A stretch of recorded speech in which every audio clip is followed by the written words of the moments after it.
Пришли, мы прославим Господа, мы поклонимся и будем совершать богослужение. Еще раз всем добрый день, всем, с кем я лично не поздоровался. Рад вас видеть, рад, что вы здесь вовремя к 11. И давайте мы помолимся. Отец Небесный, Господь, благодарим Тебя за милость Твою, благодать к нам. Благодарим Тебя за возможность приходить сюда, служить Тебе, Господи. Назидаться, слышать Твой голос, получать что-то в свою жизнь, меняться. Господи, мы отдаем это собрание в Твои руки, и мы просим Тебя, Господь, почти нас своим присутствием, Господи. Мы провозглашаем, что это собрание, оно принадлежит Тебе. Двигайся, как Ты хочешь. Делай, что Ты хочешь, Господь. Говори в наши сердца. Используй каждого из нас, кто находится здесь, как Тебе угодно, Господи. И прими всю славу и хвалу, Господь. Ибо Ты достоин. Давайте мы прославим Господа. Хорошо? Аминь. Аллилуйя.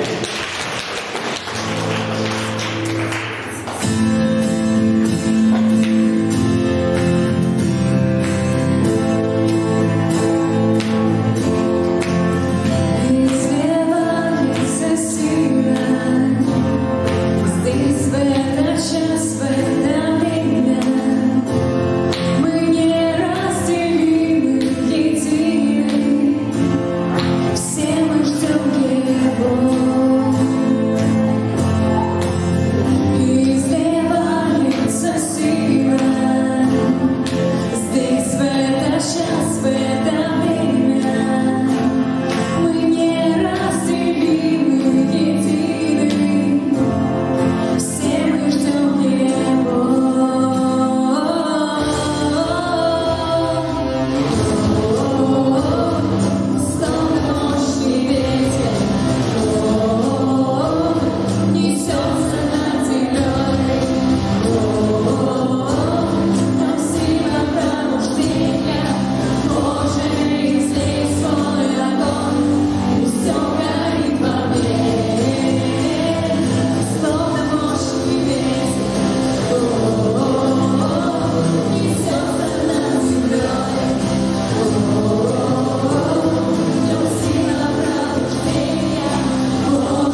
Здесь в этот час, в это время мы неразделимы, едины.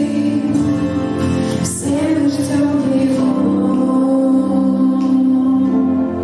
все мы ждем Его.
чтобы там мы с тобой.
Слава Тебе, Господь, благодарим Тебя. Ты есть наша жизнь, источник жизни.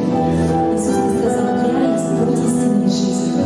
Никто не может прийти к Отцу, как только через меня.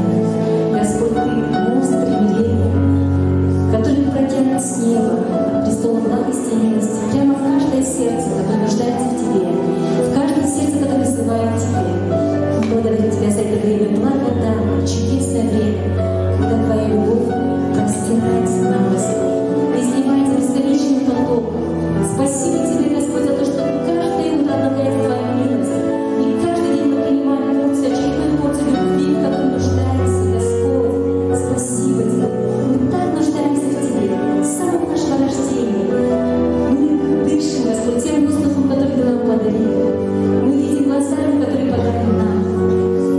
Мы ищем сердцем, которое нам дано, Господь. Спасибо Тебе. Спасибо Тебе за то, что Ты с нами здесь, на этом месте.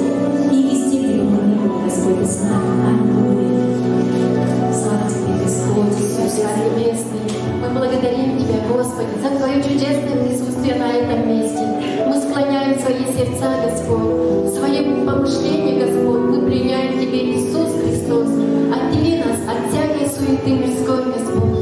И сейчас в Твоем присутствии мы благодарим Тебя за Твою великую милость, за Твой совершенный мир, который Ты наполняешь наши сердца.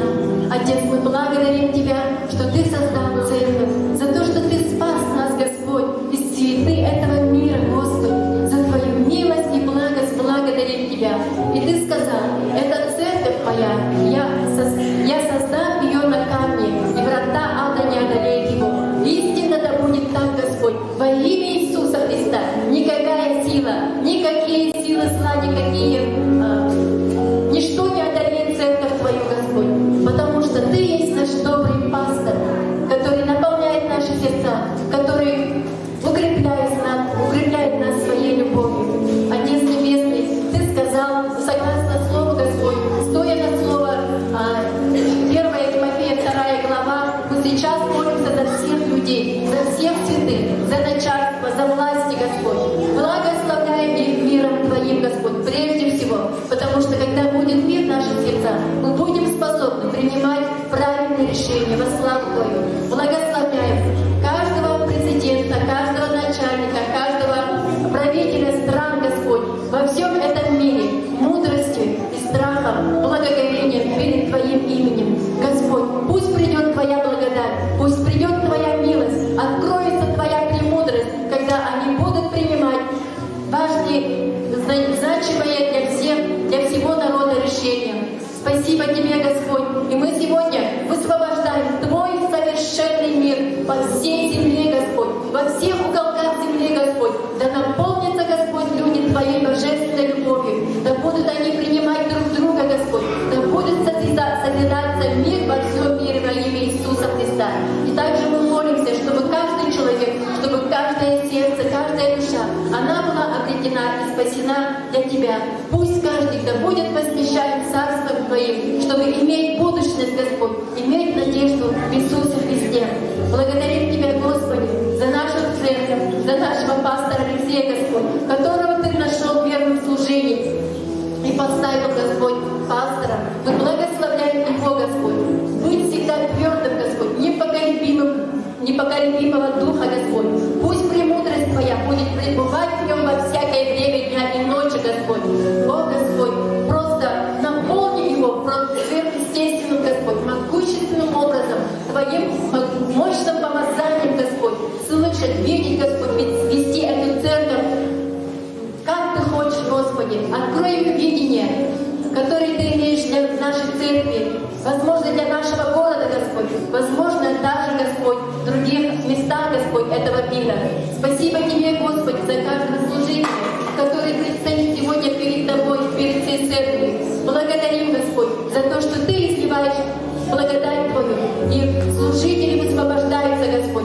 Спасибо, Господь, за новых служителей, Господь, за Марию, Господи, за сестру Татьяну, Господи, и за всех остальных, которые трудятся, Господь, Царство Твое. Расширяй пределы Твои, Господь. Поднимай новых служителей, поднимай молодежь, Господь, во славу Твою. Также мы молимся, Господь, за наши головные церкви в Северо-Восточном Амурской области. Господи, да будет единство, мир между нами, Господь, да будет взаимоскрепляющие связи, и будем учениками Твоими, Господь, когда мы будем иметь любовь между друг другом, Господь. Спасибо Тебе. Аллилуйя. Благодарим, Господи. И спасибо за то, что мы можем прибегнуть к Тебе в любой ситуации. Все наши ответы к Тебе. И когда мы молимся Тебе, Ты даешь ответ на проблемы. И сейчас все наши нужды мы возлагаем перед Твоими ногами. Ибо Ты в Слове Своем говоришь: возложите все свои заботы не на меня, ибо я печусь о вас. Господь, спасибо Тебе за то, что Ты сегодня слышишь сердце каждого человека. И каждый человек сейчас открывает с благодарностью свои нужды перед Тобой. Если кто есть больной, да будет он исцелен ранами Иисуса Христа. Прямо сейчас пусть это слово обильно селится в Твое сердце, чтобы принести плоды в Твоей жизни, в жизнь Твоих близких. И да не будет болящих среди народа Твоего. Мы благословляем ваши финансы, ваши дома, ваши работы, ваш бизнес, чтобы они служили этому обществу, чтобы люди видели в вас благословение, благодать Иисуса Христа. И давайте я сейчас хочу предложить вам, Алексей, можно, да, Ефесянам 3 глава, 16 стиха. В прошлой проповеди пастор нас ободрил, чтобы мы молились этим стихом. Ефесянам 3 глава, 16 стиха. Мы молимся, чтобы по богатству славы Своей Он Духом Своим наделил нас внутренней силой, и чтобы через веру в наши сердца вселился Христос. Молимся, чтобы мы, укорененные и утвержденные в любви, вместе со всеми святыми могли понять ширину, высоту и глубину любви Христа, и могли познать эту любовь, которая превыше всего человеческого разумения. Молимся, чтобы наша жизнь преисполнялась всей полнотой Божьей, а тому, чья сила действует в нас, и кто может сделать гораздо больше того, о чем мы просим, или даже о чем помышляем.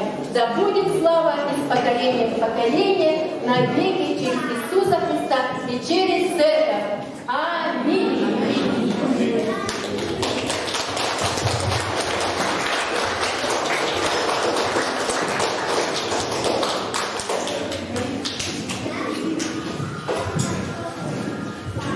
Еще раз доброе утро.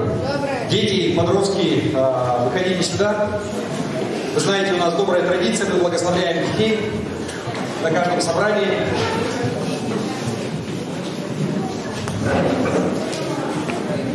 Давайте мы помолимся. Также, если есть беременные, у нас есть беременные в церкви, но они не в собрании, я просто знаю. Будем молиться также за них, благословлять. Аллилуйя. Вся церковь, давайте мы помолимся за детей. Провозгласим что-то хорошее, благое в их жизни. Отец Небесный, Господи, благодарим Тебя за каждого подростка, за каждого ребенка в нашей церкви. Всех, кто сейчас здесь находится, а также за всех, кого нет по каким-либо причинам, но они в нашей церкви. И мы просим Тебя, Господь, благослови их, как мы их сейчас благословляем. Всяким Твоим благословением. Господи, пусть Твоя рука, она будет над ними, уберегая их от зла во все дни их жизни. Господи, усмотри у школьника конец учебного года. Господь, остался последний рывок. Просто благослови, чтобы все успешно закончили. Дай такое окружение в школе, дай друзей, которые будут положительно влиять на них, Господи. Дай настоящих друзей. Дай хороших наставников, учителей, Господи. Во имя Иисуса просто усмотри, чтобы все, что они сейчас делают, это послужило им на пользу, на формирование характера, на становление как личности. Чтобы они в свое время, когда вырастут, они шли по жизни, и они знали, что у них есть Отец Небесный, Господи, чтобы они всегда знали, к кому они могут прийти, несмотря ни на что. И чтобы в свое время каждый из них принял правильное решение, выбрал Тебя, выбрал жизнь. Мы благословляем Тебя. И весь Божий народ сказал. Аминь. Аминь. Да будет так. И на детское служение, кто идет на детское служение, может спускаться туда.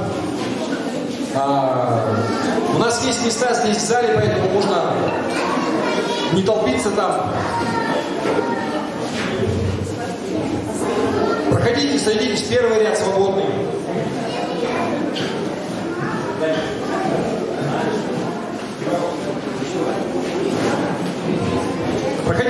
Достаточно места в зале.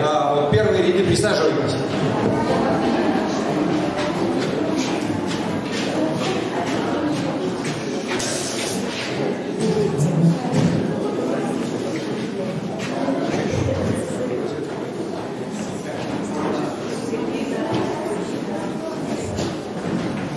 Аллилуйя.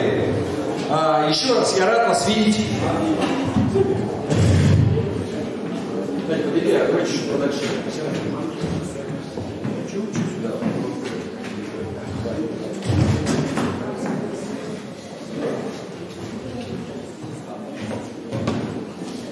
Скажите, сегодня праздник отмечают, да, как бы, ну, православная церковь. Какой? Вербное воскресенье. Ну да, или вход Господень в Иерусалим, да? Вы помните, да, что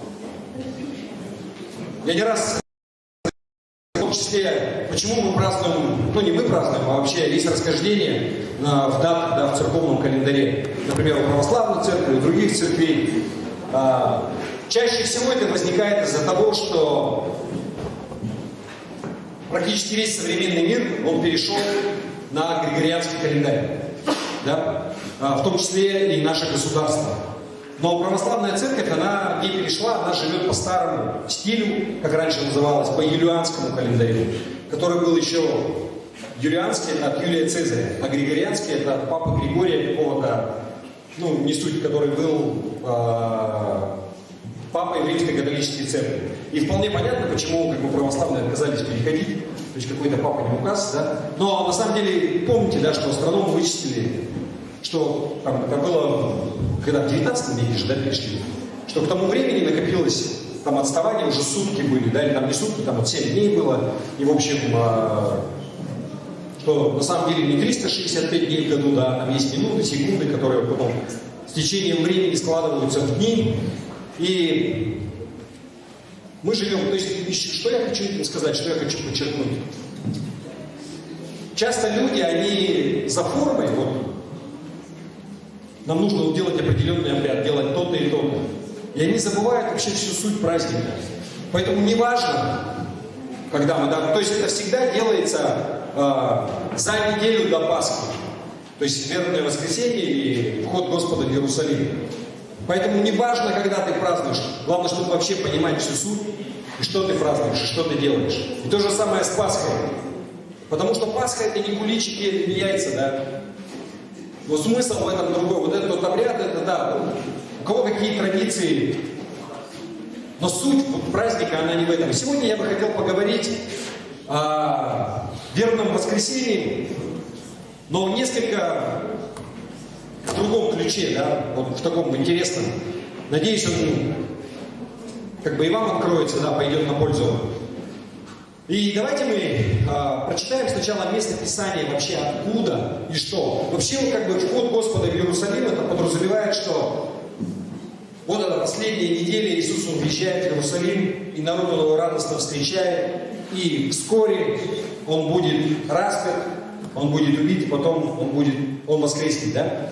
И это событие, его въезда, вход в Иерусалим, описывается во всех 4 Евангелиях. Мы прочитаем с Евангелия от Матфея, 21 глава, с 1 по 19 стих. Целых 19 стихов. Опять же, для кого-то это может быть такой месячный план чтения Библии. Поэтому видите, как здорово ходить, что в церковь пришли, если дома не читаете, хоть здесь почитаем.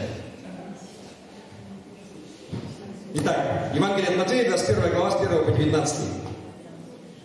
«И когда приблизились к Иерусалиму и пришли в Вифагию, горе Елеонской, тогда Иисус послал 2 учеников, сказав им: «Пойдите в селение, которое прямо перед вами, и тотчас найдите ослицу привязанную и молодого осла с нею, отвязав, приведите ко мне. И если кто скажет вам что-нибудь, отвечайте, что они надобны к Господу, и тотчас пошлет их. Все же это было, да сбудется реченое через пророка, который говорит: скажи дочери Сионовой, вот царь твой грядет к тебе кроткий, сидя на ослице и молодом осле, ныне под еремней». Ученики пошли и поступили так, как повелел им Иисус. Привели ослицу и молодого осла, и положили на них одежды свои, и он сел поверх их. Множество же народа постилали свои одежды по дороге, а другие резали ветви с дерев и постилали по дороге. Народ же, предшествовавший и сопровождавший, восклицал: «Осанна сыну Давидову, благословен грядущий во имя Господне, осанна в вышних». И когда вошел он в Иерусалим, весь город пришел в движение и говорил: «Кто это?»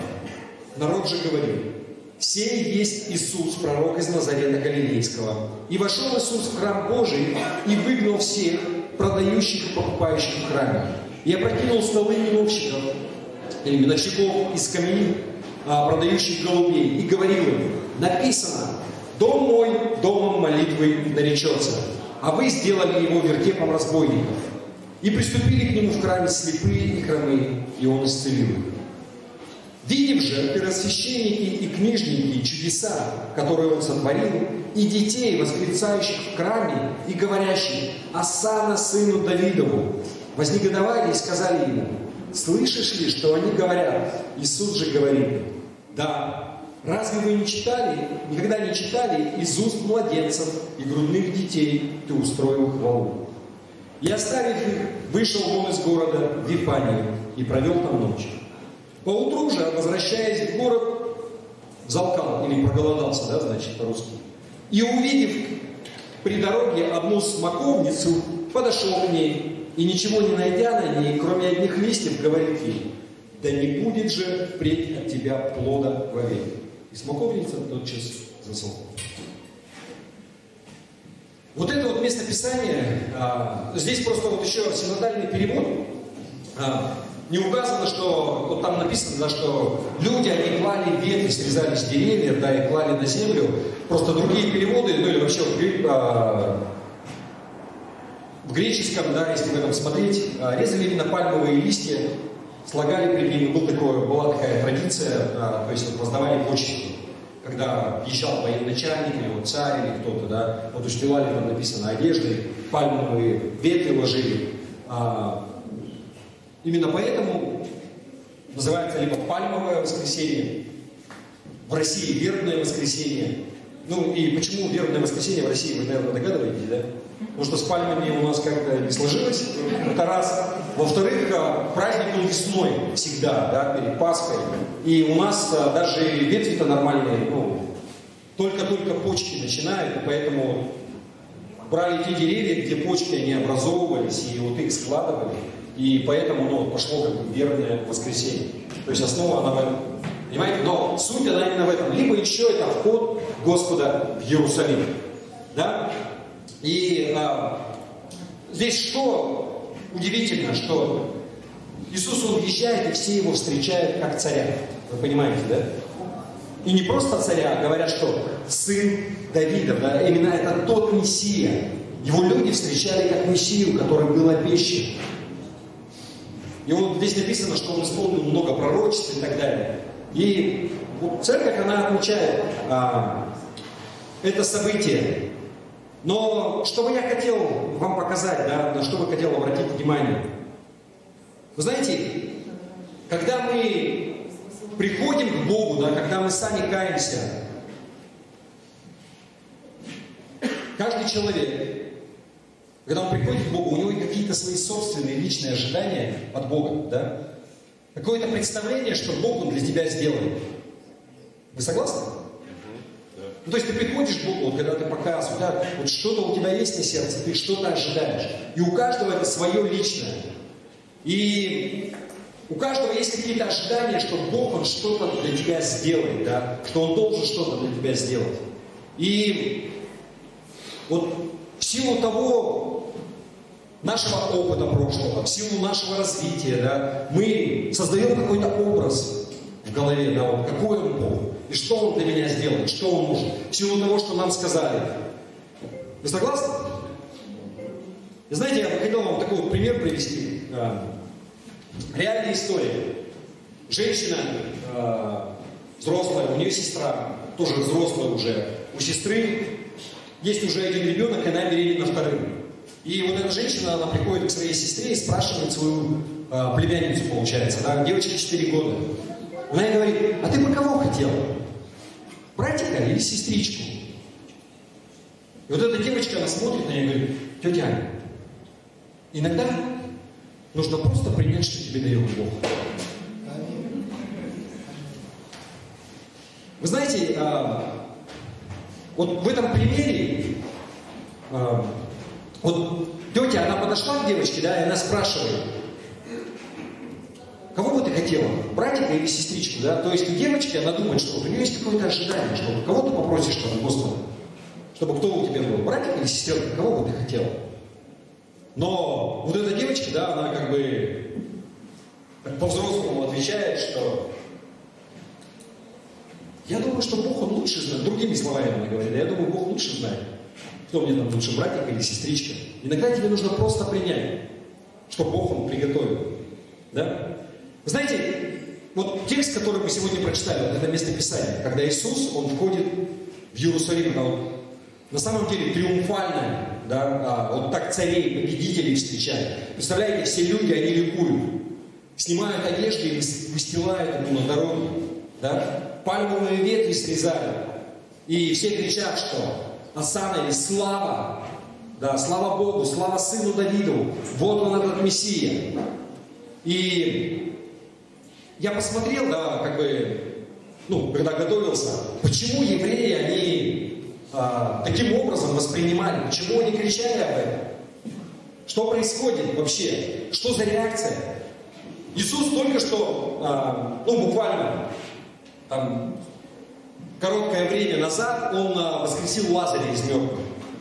Да? Он совершил много чудес, и вот это вот, как бы там исцелял больных, тут Он воскрешает Лазаря, и все понимают, что это особенный человек, да? Слух об этом везде полнится. Это все понятно, но тем не менее, почему Его встречают как царя?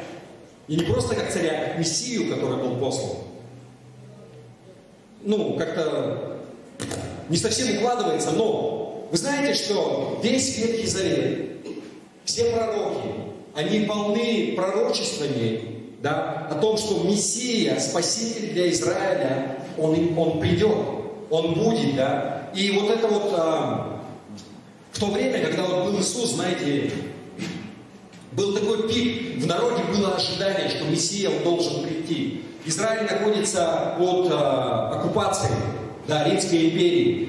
Оккупационные войска, они стоят в Иерусалиме в том числе. Народ платит дань, да, отправляет в Рим налоги. И никому не нравится гнет, да, как бы римлян. И все ожидают, да, вот этого. И пророки все, ветхозаветные, они все об этом писали. Давайте я просто несколько примеров вам приведу. И учителя не учат об этом.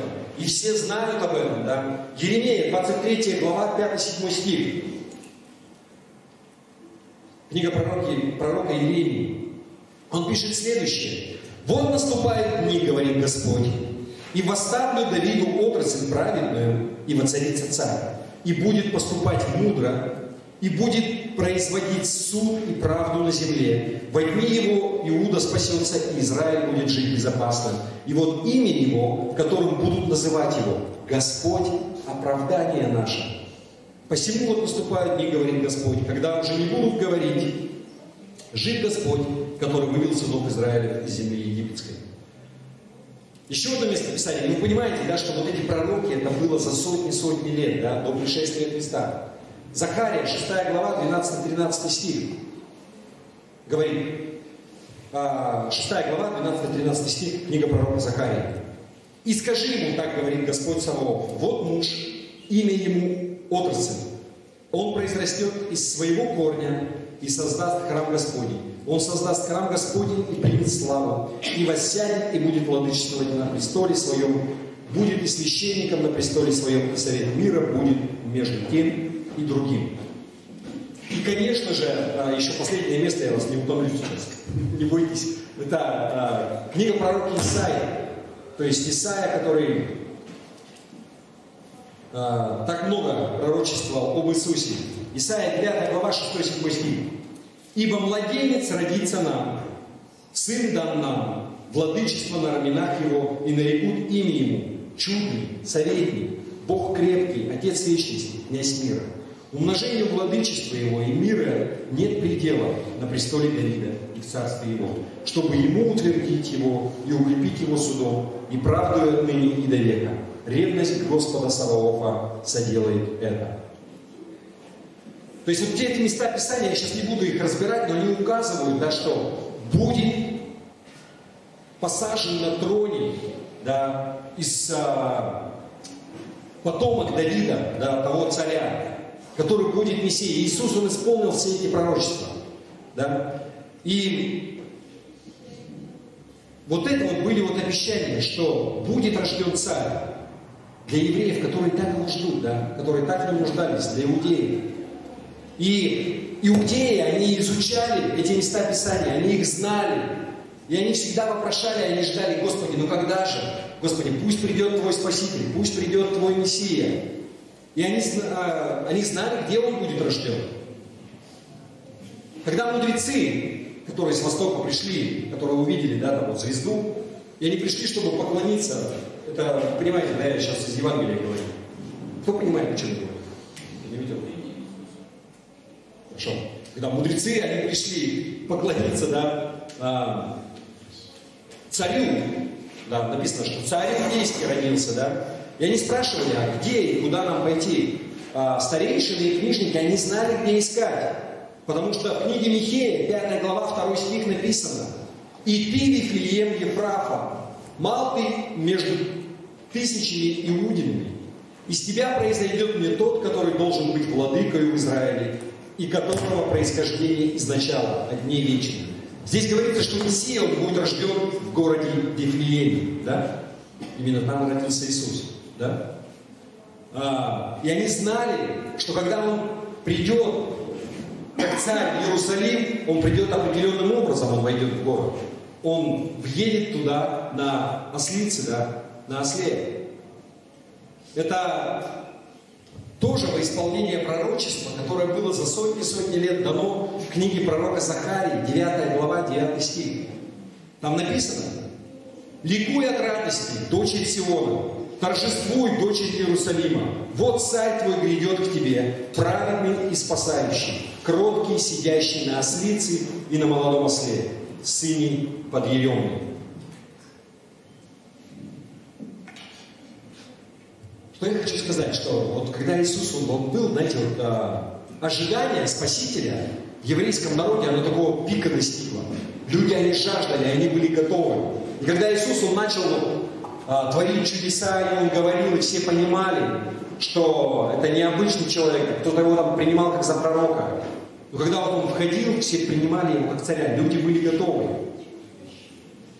И у них были, знаете, у людей что было? У них было свое ожидание. Почему люди так хотели увидеть Мессию и царя? Потому что они его воспринимали, что Он их спасет от чего прежде всего? Он их спасет от римлян. Он их возглавит, и Он их освободит, народ. И что вот это иго, которое, да, было над ними. И вы знаете, в истории вообще есть по меньшей мере 6 людей, 6 человек, может быть их больше было, но я как бы так рассматривал. Те люди, которые приходили, они заявляли себя, что они вот я Мессия, я тут царь, и они поднимали восстание, они вели за собой армию, они выступали против римлян, они все погибли. Почему они погибли? Потому что они верили, они думали, что вот тот Мессия, который должен восстать, это будет прежде всего военный лидер. То есть лидер, который поднимет армию, который поднимет народ израильский на освободительную войну. И который повергнет всех врагов Израиля, да, и освободит народ. И вот эти вот мессии, самоназванные, которые приходили и себя так говорили, они поднимали восстание, они выступали против римлян, и они все были поражены.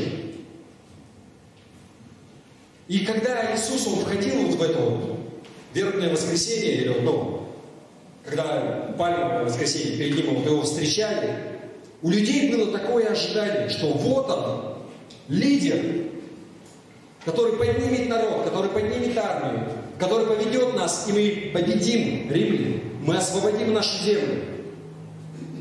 И на самом деле Иисус, это был бы идеальная кандидатура для этого. Потому что он был очень влиятельный человек, был очень харизматичный лидер. Он знал Писание, он мог говорить, цитировать места, да, и имел откровение такое. То есть все как бы удивлялись. В этом плане ему не было равных. Вы согласны? То есть он мог замотивировать кого угодно и объяснить, почему и как и что. Если бы он возглавил бы армию израильскую, поднял бы народ и повел бы им на битву, этой армии никто бы не мог устоять. Почему? Если бы солдаты они были бы ранены на поле, он мог бы их исцелить. Да? Легко. Если бы еды не было, ну собрали там пару булок хлеба, немножко рыбы и накормил всех. Мог же сделать? Мог. А если бы кто-то и погиб на поле, так он еще и воскресить мог бы. Как можно такую армию остановить? Вы согласны? Ни одна армия на земле не могла бы, да, вот, противостоять ему, если бы он возглавил. Но проблема с людьми, вот, которые их встречали, махали и кричали «Осанна», была в том, что они не понимали, что иногда, как вот эта маленькая девочка говорила, тебе нужно просто принять то, что тебе дает Бог. Не то, что ты хочешь. Потому что тот царь, тот образ, который они создали у себя в головах, да, он отличался от того образа и от того вообще предназначения, что на самом деле Бог он имел в виду. Потому что они хотели вот здесь, вот, дай нам земного царя, земного лидера, который возглавит нас, поведет, всех победит и нас освободит.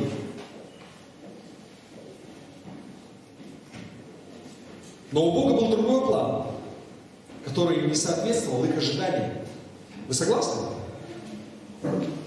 Знаете, я как-то смотрел в одной библейской семинарии. Профессор, ну, то есть это высшее учебное заведение, не просто как библейский колледж какой-то, да? То есть семинария. И был предмет, на котором преподавали вообще личность Иисуса Христа. Да? Полностью его изучали. И преподаватель, он в самом начале занятий, он делал тест. Тест состоял из 2 частей. И вначале преподаватель говорил, вот представьте Иисуса Христа как личность, как человека. Вот какими он качествами обладает. Тот человек, который вот ходил по земле. И потом идут вопросы. Да? Например, Иисус, он предпочитал действовать по шаблону, или он всегда был таким своевольным, там, или еще что-то вот такое, да. Был ли он воином в духе, да, вот вообще, по натуре. И вот люди, они отвечали то, как они себе это представляли, каким был Иисус. А вторая часть этого теста, она была составлена таким образом, что приблизительно то же самое, да, но вопросы, они менялись. На самом деле спрашивали про человека. То есть вопрос ставился не таким образом, был ли Иисус воином, а ты воин? То есть человек, который отвечает. И потом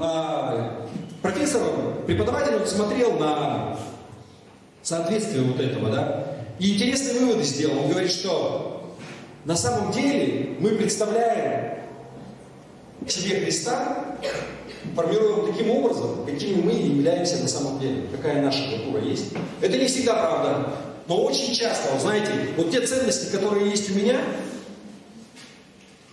то, что я вот как чувствую, переживаю, я вот таким образом думаю, что вот Иисус, он тоже такой. Вот Бог он такой, у него такие ожидания. Ребята, здесь есть куча мест, вот 3 ряда пустых. Проходите, садитесь.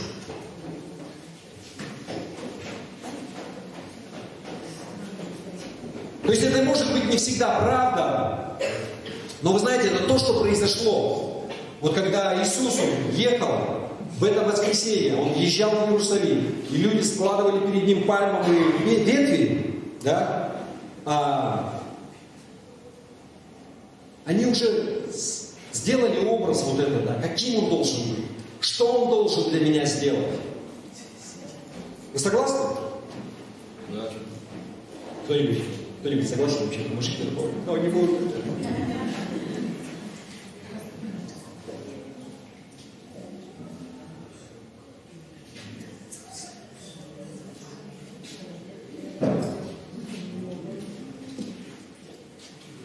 Вы знаете, вот эти вот образ, вот это ожидание, которое толпа, которое народ, он представил, да, сделал, он был неправильный.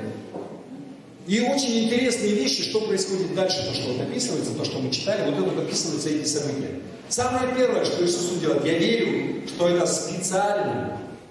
То есть там нет никаких случайностей. Именно потому, что вот у людей были такие ожидания. Смотрите, что происходит дальше. Вот он ехал, люди его встречают.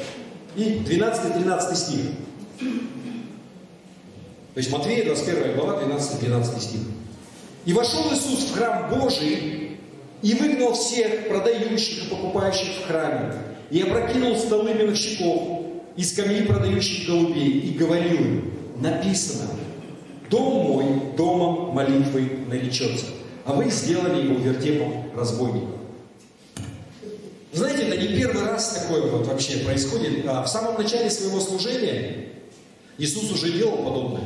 Он уже заходил в храм, там еще и плетку брал, и вообще там все столы перекидывал, да. Можно прочитать это, Иоанна 2 глава, там, с 12 стиха и дальше. Ну, я не буду сейчас, но просто это уже не первый раз. И здесь он въезжает в Иерусалим. Его встречают как царя, да, как мессию.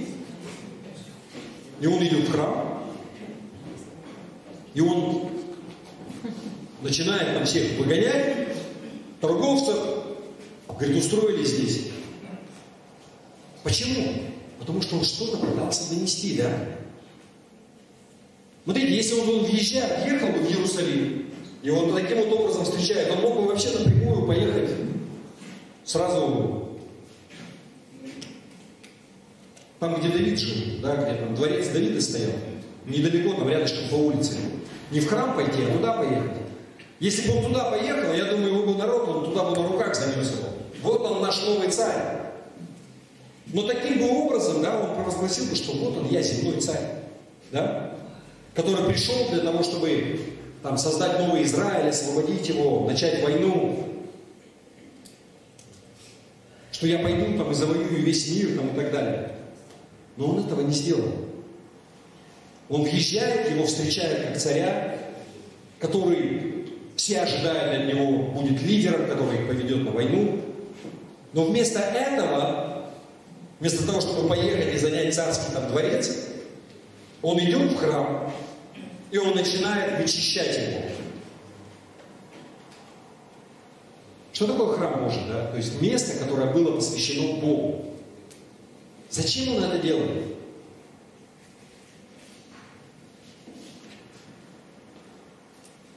Я думаю, что он показывает, каким образом, знаете, я пришел, да, чтобы быть царем, но не тем, который поведет вас на войну, там, с римлянами, в физическом мире. Но тот царь, который вас приведет к праведности и к святости.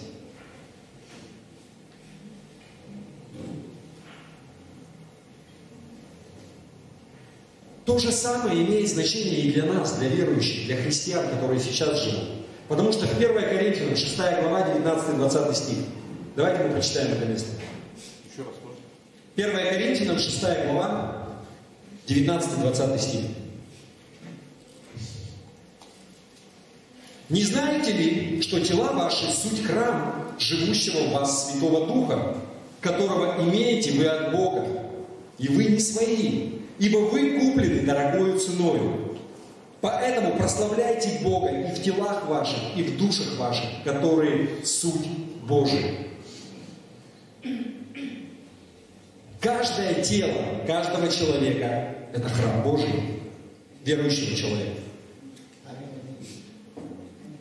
Когда Иисус стал твоим царем, Он пришел, чтобы очистить твой храм. Вот Он там это показывает. Он не пришел, чтобы сидеть там и править, да? Но Он пришел, чтобы очистить его, и чтобы твой храм был свят и был чист. Все изнутри вынести.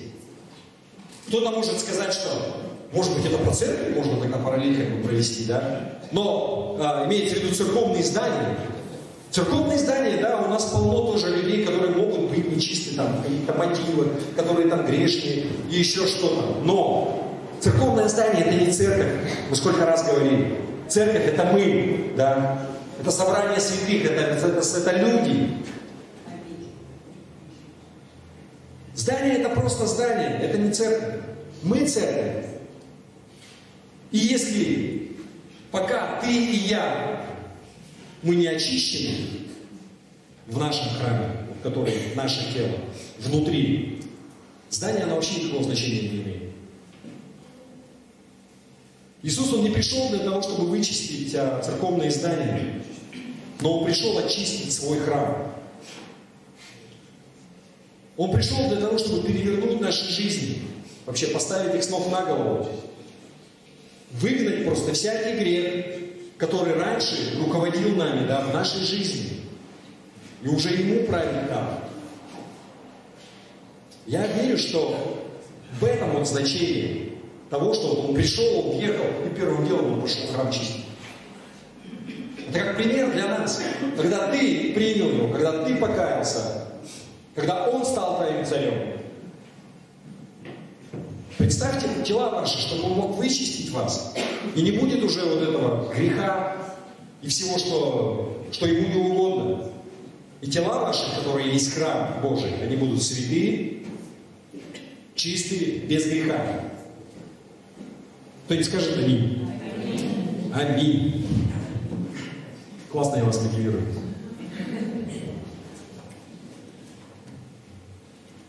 Итак, это в этом суть вот того, что Он пришел, Он выгнал там всех из храма. Он провозглашал, что именно вот это.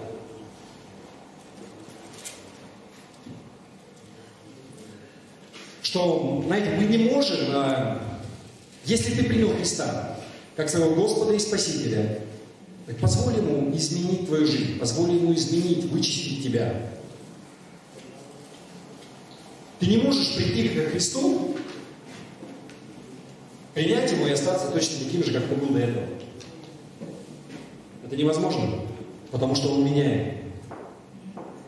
Знаете, я у кого-то прочитал, где-то вот такое выражение, что Бог любит тебя таким, какой ты есть. Вот Бог любит тебя таким, какой ты есть. Но Он любит тебя слишком сильно для того, чтобы оставить тебя таким. Он меняет. Итак, вот первая вещь, то, что Иисус, Он вычистил храм, потому что Он провозглашал, что Его царство, оно будет святым. Но это еще не все. Смотрите, то, что мы еще прочитали, да, это последовательные события. 18-19 стих. Евангелие от Матфея, 21 глава, 18-19 стих. То, что мы прочитали. Поутру же, возвращаясь в город, проголодался.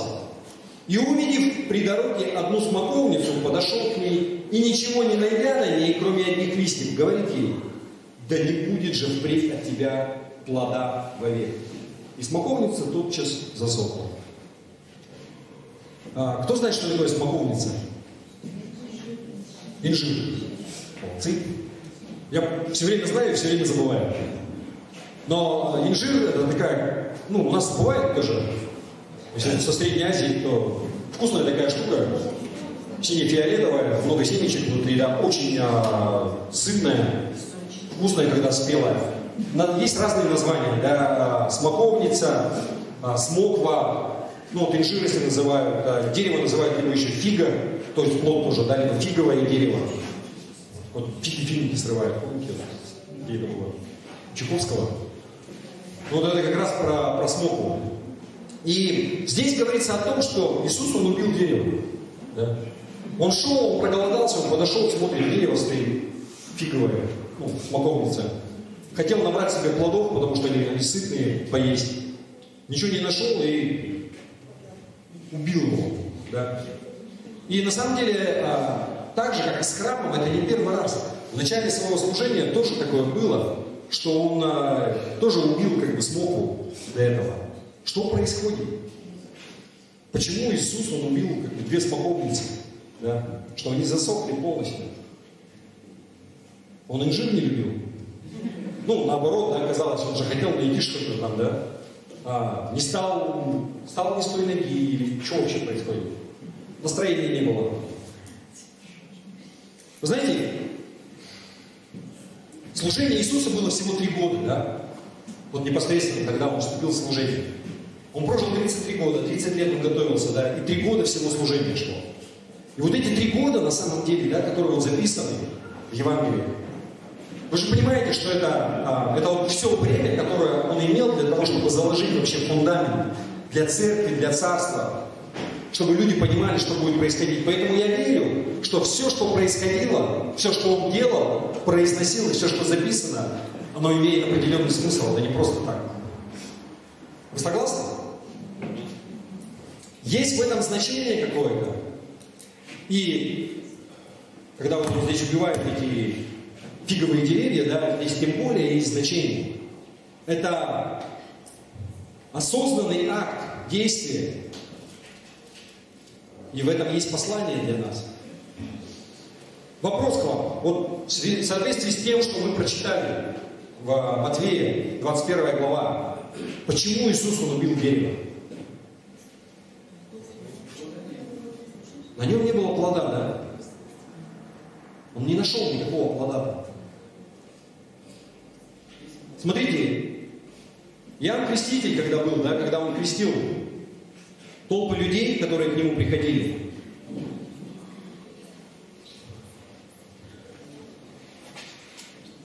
Евангелие от Луки, 3 глава, 9 стих. Он говорил людям следующее. «Уже и секира при корне дерев лежит. Всякое дерево, не приносящее доброго плода, срубают и бросают в огонь». Иисус после того, в этой же главе, 21, которую мы читали, после того, как он убил это дерево, он говорит, он обращается позже к старейшинам, к первосвященникам. Это 41 стих 21 главы Евангелия от Матфея. И он говорит: «Потому сказываю вам, что отнимется от вас Царство Божие, и дано будет народу, приносящему плоды Его». Приносящие плоды. Кто-то может спросить: ты намекаешь на то, что я должен что-то делать? Бог, Он хочет, чтобы я что-то делал? Угу. Именно на это я и намекаю. Это не просто так. Вот он въехал, вот он там делал, он утром пошел, и как бы ему больше делать нечего было, там дерево проклинать, и чтобы оно засохло. Бог, Он ожидает, что мы будем что-то делать, если мы в Его Царстве. Его Царство, оно было им основано, и чтобы мы были даятелями, служителями, помощниками. Потому что мир этот, он делится на людей, которые дают, делателей, и на принимателей, да? Но есть еще особая категория. Это смотрители. Если так говоря, они не делают, они прям просто там. Почему? Посмотрю.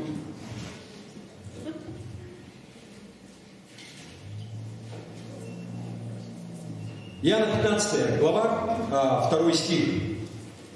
Иисус, Он здесь говорит, что я виноградная лоза, то есть я куст виноградный, да?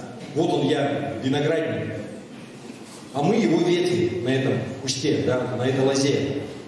И Он говорит, 15.2, Евангелие от Иоанна, 15 глава, 2 стих. «Всякую у меня ветвь, не приносящую плода, Он отсекает, и всякую приносящую плод очищает, чтобы более принесла плода». Что я хочу сказать? Мы были спасены для того, чтобы приносить плод. Не просто в своей жизни, приносить плод для Иисуса, приносить плод для Его Царства. Местописание, которое я часто привожу в своих проповедях, Ефесянам 2 глава, 10 стих. Написано, что «Ибо мы, Его творение, созданы во Христе Иисусе на добрые дела, которые Бог предназначил нам исполнять». Иисус, Он спас нас для того, чтобы мы могли делать добрые дела. Не просто добрые дела, да, но которые будут приносить плод в Его Царстве. Обращать людей к Нему, что будет приводить к спасению, что будет приводить к изменению жизни людей. Вы согласны?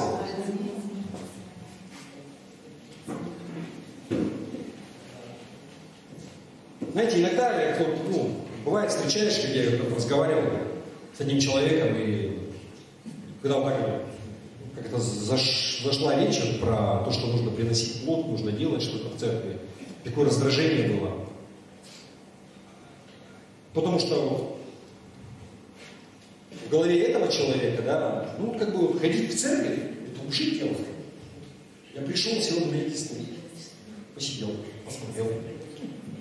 И жизнь я веду такую, нормально, непорочная такая. Стараюсь, людям нравится. Все смотрят, говорят, какая семья хорошая. Все классно.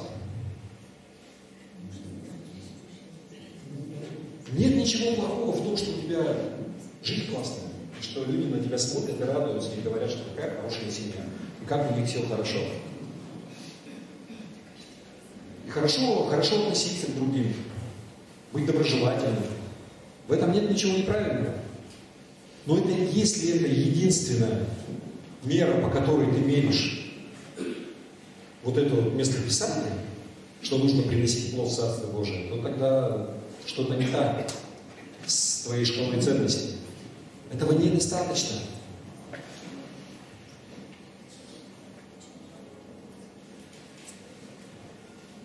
Когда ты был погружен в воду, ты принял крещение, ты потом поднялся оттуда из воды, Иисус хочет, чтобы ты делал что-то для Него. Аминь. Давай про что-нибудь другое послушаем. Как-то неинтересно, да? Знаете, я когда смотрел на церкви, одна конкретная церковь, которая очень быстро выросла количественно, да, с момента основания они с 30 человек в течение буквально пары лет, они до 500 выросли и больше. Еще раз, это не прямо такой показатель, да, к которому нужно стремиться, и все может быть по-разному. Это все понятно. Но тем не менее, знаете, мне просто интересно, как они росли. Знаете, у них было обязательно две вещи для каждого члена церкви. Все люди, которые спасены, которые были в церкви, они должны были делать, первое, это молиться за церковь, а второе, это делать что-нибудь для Иисуса. Свидетельствовать, посещать больных, быть вовлеченным в какое-то служение в церкви, служить тем, кто, не знаю, нуждается в Иисусе. Что-то делать. Вот я верю, что вот это место, которое здесь записано в Библии, когда Иисус, Он проклял это дерево, и оно засохло, эту смоковницу, Иисус, Он говорил нам, что нам не нужно быть удовлетворенным просто тем, что я сижу на мягком кресле раз в неделю в воскресенье и живу такой жизнью, что, в принципе, никто не может сказать, что я там разбойник какой-то. Потому что его это не удовлетворяет. Иисус, Он не спас нас для того, чтобы нам было комфортно. Но Он спас нас для того, чтобы мы приносили плод какой-то. Еще раз, Он не спас тебя для того, чтобы у тебя все было хорошо, чтобы тебе было комфортно. Это уже как следствие потом. Но Он спас тебя для того, чтобы ты приносил плод какой-то. Я бы хотел, чтобы, знаете, вот на этом просто заострить внимание, вот, приносить плод. И, знаете, вот раньше я вспоминаю, вот, когда в нашей церкви, когда церковь только-только вот еще основалась, и, ну, может быть, не только-только, но когда вот у нас был Александр Олегович, пастором, да, Жуков, и он периодически просил меня, ну, готовить проповедь. И нужно было что-то готовить. И я это воспринимал как такое, знаете, ну, для меня это было тяжело. Вот в прямом смысле этого слова. Как такое бремя. Потому что это кучу времени. Ну, кто-то может сказать, что там, что ты рассказываешь? Пошел, там книжку прочитал, языком помолол, все нормально. Да? Но я как-то относился, не знаю, ответственно к этому, да, то есть там, молиться надо, получить что-то. И вообще, что говорить? Ну или когда время идет, ты понимаешь, ладно, ты в одном в чем-то варишься, да, когда, например, ты редко проповедуешь, ты ходил, месяц что-то вынашивал, ты там что-то родил, ты пришел, сказал, класс, все получилось. Но когда это каждую неделю, да, а у тебя еще какие-то дела свои есть, и не хочется всякую ерунду говорить тоже, да. И, знаете, но потом ситуация, она изменилась, да. И вот, когда он уже стал, когда он Андрей Манжосов был, потом как бы пастором, да, и проповедовал, знаете, что-то поменялось. И я узнал, что такое бремя мое легко. И не было вот такого этого. Я хотел бы вам привести, знаете, такой вот как, ну вот как пример. Знаете, то есть кто-то может воспринимать вот служение и приносить плод, что это вот какая-то вот обязанность такая. Что это тяжело, что надо что-то делать, что это бремя какое-то. Я не хочу ничего делать. Не хочу, чтобы меня доставали. Комфортно же, просто пришел, посидел, улыбался. Сейчас еще чай нужно. Чай попил и ушел. Знаете, как один человек, как я говорил, что пастор, твоя задача в том, чтобы заставить нас делать то, что мы знаем, что нам надо делать, но не хотим. Если ты таким образом, да, как бы вот это все видишь, ну, если ты воспринимаешь, что служение или там, что приносить плод это какая-то вот обязанность, что это тогда ты пропустил что-то. Потому что Иисус, Он хочет, чтобы мы воспринимали это как возможность. Что это как приключение, знаете, это в радость на самом деле.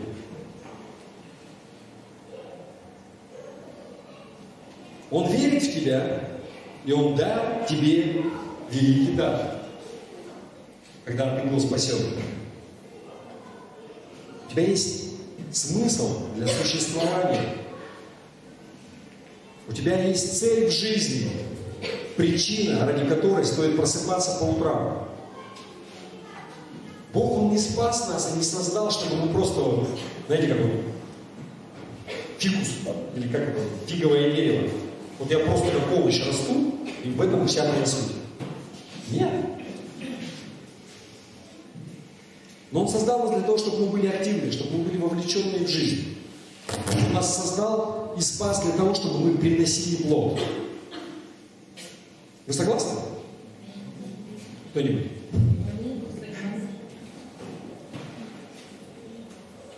Я бы хотел рассказать, закончить, да, вот, как бы подчеркнуть, вот, донести эту мысль, я не знаю, насколько у меня получилось. Такая вот, ну, правдивая история, которая произошла.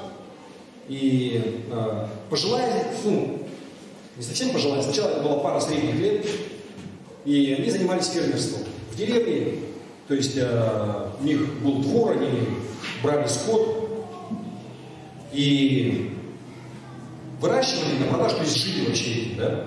Но с течением времени, как бы, они становились старше, старость была уже не за горами, становилось тяжело, просто там, ну, и у них крупнорогатый скот был, там, то есть коровы и так далее, это очень тяжело, если кто в деревне жил, ну, то есть там чистить за ними, сено и так далее, даже если у тебя есть механизмы, там, трактора и так далее, все равно это физический труд. И настало такое время, когда муж, он уже не стал справляться, и они нашли в себе помощника, парня, который, у них рядом, там, ну, был такой избушка маленькая, рядом с сараем, они ему полностью отдали, он у них и жил, и он выполнял всю физическую работу тяжелую. И, то есть он, ну, прежде всего, это ухаживал за скотиной. То есть там выполнял все самое тяжелое. По прошествии какого-то времени да, ну, они как бы присматривались к нему. И у этого парня, знаете, то есть, ну, время шло, и сама ферма по себе, он как бы делал хороший работник, все классно. Он все выполнял, все делал, и без него они бы вообще не справились.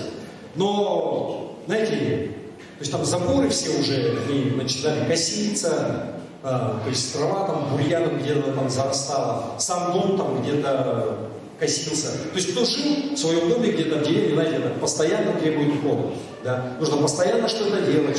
А тем более, когда это все старое, и ты построил это много-много десятков лет назад, постоянно что-то решает, и это такой процесс. Но у этого парня задача была только ухаживать за скотиной. Ну вообще его наняли для работы только ради этого. И поэтому он как бы вставал, ну, ходил, ну, окна разбитые, там, ставни где-то висят, там, с петель скотиной. Ну, как бы не мое дело, я вот как бы за скотиной ухаживаю. Делаю и делает это хорошо. Но по прошествии какого-то времени, знаете, эта семья, она как-то позвала его к себе домой на ужин. Они поговорили с ним и говорят: слушай, мы просто старые уже, у нас нет детей, и родственников тоже никого нет. И непонятно, ну, кому что оставлять, и мы как бы приняли решение, да, что, ну, мы напишем завещание на тебя, и вот это все, когда мы умрем, оно все станет твоим. Мы хотим, чтобы ты здесь жил, чтобы ты занимался всем этим, да, и развивал. И он как бы, ну, конечно, их поблагодарил и говорит: ну, спасибо большое, как бы честь такая. Вот, и был очень признателен. Но, по его словам, знаете, когда он потом вышел, он встал на крыльцо, ну, то есть из хозяйского дома, и вот он там шел к себе в избушку, он посмотрел вокруг, и первая мысль, которая пришла в голову, он говорит: надо потихоньку начинать все приводить в порядок. Там, забор починить, окна вставить, еще что-то сделать. Что изменило его отношение? Знаете, вот эта пара, она поверила в него, да? До этого он был просто как наемный работник. Да? Но здесь он понимает, что это не просто чужое, да, оно мое. До этого он работал, потому что он был вынужден, да? Ну, у него был договор, ему платили деньги, и он делал. И отношение было такое. Но сейчас у него отношение поменялось. Если мое, так, если не я, то кто же? Я уже должен. Я не вынужден, я должен делать это. Знаете, Иисус, Он пришел для того, чтобы быть твоим царем. Он ехал вот тогда в Иерусалим. Он сделал вот это все. И это то, к чему Он нас призвал. Чтобы у нас было такое отношение. То есть, во-первых, мы вычистили свои жизни. Ну, не мы вычистили, мы позволили Ему вычистить. Потому что наше тело – это храм. Да? И Он пришел его очистить от всякого греха. Это первое. А второе, нам нужно приносить плод. И плод приносить – это легко. Когда мы Ему позволяем. Потому что если у нас такое вот отношение, не то, что меня из-под палки заставляют, я как наемный работник для кого-то делаю, но потому что для Его царства делаю, у Него награда, и если и я, то тоже. Потому что это не чужое, это мое. Вы согласны? Казалось бы, вербное воскресенье, посмотрите, как можно посмотреть на это, да? Но я верю, что неспроста Иисус Он делал все это. Неспроста Он пошел в храм и всех выгнал, неспроста Он эту смогу проклял. Нужна она была Ему. Потому что если мы просто как красивый куст, который растет, и все на него смотрят, ну классно, какая семья, и здорово, и листики зелененькие и так далее. Но единственное, что ты делаешь, это потом эти листики сбрасываешь, ну и стараешься их просто по соседям не раскидать, это усиленный участок, чтобы не намусорить. Это просто, ну ты вежлив по отношению к другим. Да, вот там это классно. Но нужен плод какой-то. Если был пьяница, стал хороший человек, это же хороший плод. И все это видят. Это хороший плод. Но плод, вот эта трансформация, это преображение человека. И человек, он сам изменился. Это больше относится к тому, что он вычистил свой храм. Понимаете? А плод, то есть я просто, например, что-то делал, что вредило мне, а потом перестал это делать. Но это не совсем плод. Плод это когда другой может вкусить это, что-то использовать, понимаете? То есть теоретически, если ты там раньше напивался и гонял кого-то и бил, а теперь перестал. Ну, наверное, плохо, да. Как бы, они будут рады. Слава Богу за него, да? Но все, что я хотел сказать сегодня. Давайте мы встанем, помолимся. У нас... Да, давайте помолимся.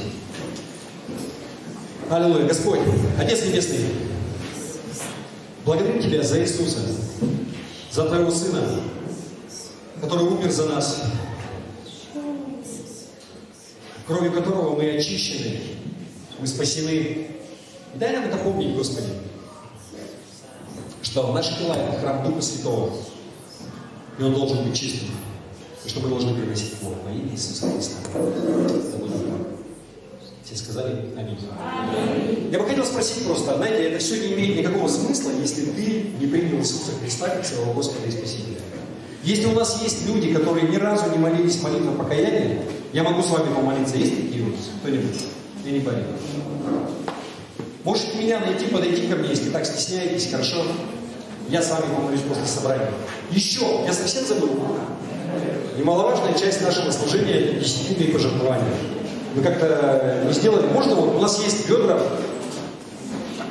и также у нас есть да, в электронном виде можно сделать перевод. Да, сейчас. Поэтому в группе есть реквизиты, можно туда. Сейчас, извините еще. Настя, ты уходишь? Нет? Или я извиняюсь, мне нужно поговорить. Хорошо, еще. Пусть Господь благословит каждого, да, кто дает. Еще у нас также мы, благодаря нашим сестрам, они уже на видео вниз спустились, да, мы организовываем теперь чаепитие, да. То есть вот Мария и Таня, Татьяна, они как бы взяли это на себя, еще другие люди помогают. Также мы делаем целенаправленный сбор для этого, да. То есть продукты покупаются для всех. Я просто спрашивал перед началом собрания, вот в этот раз то, что они купили, и то, что они собрали, не хватает на 700 рублей. Если есть на сердце, как бы можно это также. Отдельно в группе у нас есть, это отдельная карта на это, да. Также, вы знаете, я вот сейчас хотел сразу сказать, следующее воскресенье, вы помните, у нас Пасха, да, великий праздник. И опять же, потому что, православная церковь празднует, и так как все у нас в основном празднуют, мы также в этот день празднуем, слава Богу за это. Что я хочу сказать? У нас будет праздничное богослужение, поэтому приходите, приводите кого-то, оденьтесь красиво. Белые рубашки, юбочки. Ну, я утрирую, вы понимаете, да? Сделайте этот день особенный. Плюс у нас будет праздничное чаепитие. Мы вообще хотим сделать, чтобы у нас чаепитие было совместное какое-то каждый раз, после каждого служения. Но это будет нечто особенное, поэтому я ободряю вас. Принимайте активное участие. Можно принести выпечку, можно принести какие-то салатики, еще что-то, хорошо? На следующее воскресенье. Плюс что-то также целенаправленно мы будем делать, но после собрания мы спустимся вниз и будем там. Поэтому приходите. Также еще в эту пятницу. Вообще, вы знаете, у нас по пятницам есть молитвенное, да, собрание, но его проводили там по разным причинам, вот как бы последние несколько месяцев вот, зимы, да. В пятницу было в 4 часа, в 16:00. Понятно, что это для многих неудобно, потому что все работают. Поэтому в эту пятницу, вообще начиная с этой пятницы, нет, с этой пятницы, наверное, не начинаем. Смотрите, мы вообще перенесем собрание на 7 часов в пятницу молитвенное. С 7 до 8 будет молитвенное собрание, но вот эта грядущая пятница, это исключение. Потому что мы сделаем ночную молитву. Это будет либо ночная молитва, либо это будет ночная молитва и вечер хвалы и поклонения. Там посмотрим. Хорошо? Я думаю, что начало во сколько? 9, да? 9.